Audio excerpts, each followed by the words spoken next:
Well, in terms of vaccinations, the United States is experiencing some serious delays. Other countries are too. For more perspective on the vaccine rollout, let's bring in George C. Benjamin, Executive Director of the American Public Health Association. Welcome back to the show. Thank you for having me. So first of all, what have been the biggest issues and missteps in trying to meet the target for vaccinations promised by the Trump administration? Well, it's been a pretty rocky rollout.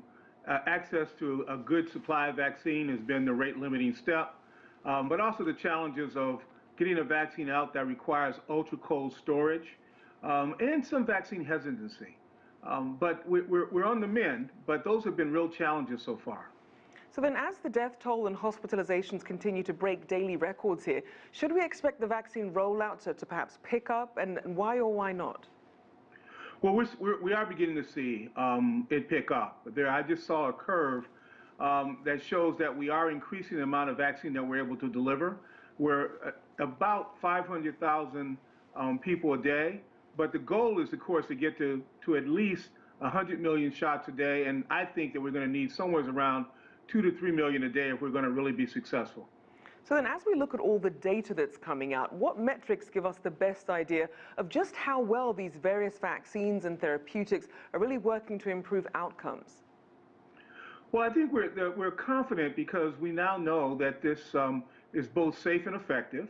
And then there's some early data that shows that this vaccine may be effective for more than certainly a year. And it looks like it'll be effective. Again, this is some early data. It looks like it'll be effective against this new variant of virus that we're seeing. And so to that point then, how well are these new, more transmissible variants of COVID being addressed, not just by pharmaceutical companies, but countries themselves?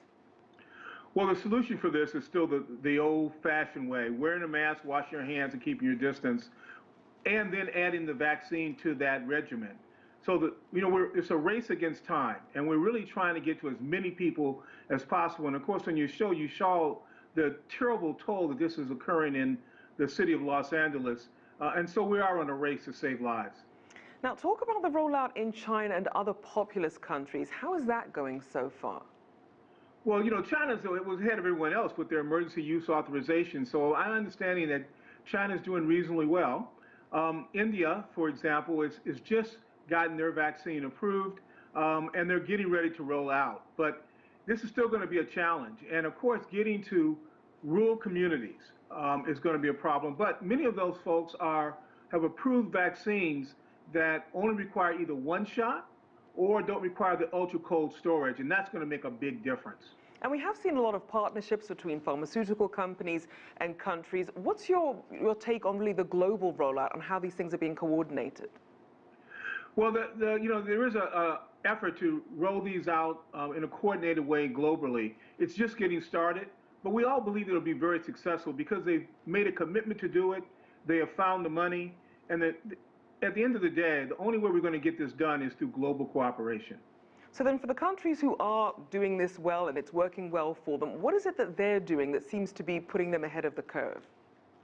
Well, some of the countries like Israel have focused on their populations because they have universal healthcare systems. They know where everyone is. They can target their efforts on those populations.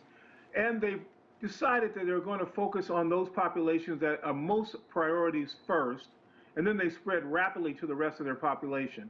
And that seems to be a good strategy to follow. And we are seeing, obviously, Johnson & Johnson, AstraZeneca, having shots that are perhaps simpler, making this process easier. What's your take on having these newer ones that are coming out that do seem to have perhaps less restrictions on things like storage and temperature? Those are going to be very important because, we do this every year when we get the flu shot. And so the nation, and not only our nation, but all the nations of the world are very, very comfortable and competent to give a shot that you simply don't have to worry about the ultra-cold storage and really only requires one shot, because that way you can spread the vaccinations around much more quickly. Now, I want to talk about some people who aren't getting vaccinated. For some people, it's that they can't access it or perhaps afford it. Some can't take it because of existing health conditions or age, and others just don't want to take it because they still have concerns. How might these groups impact the overall success of a rollout and any potential herd immunity? Well, first of all, the good news is that most people who don't want to get the vaccine are hesitant and not anti-vaccine.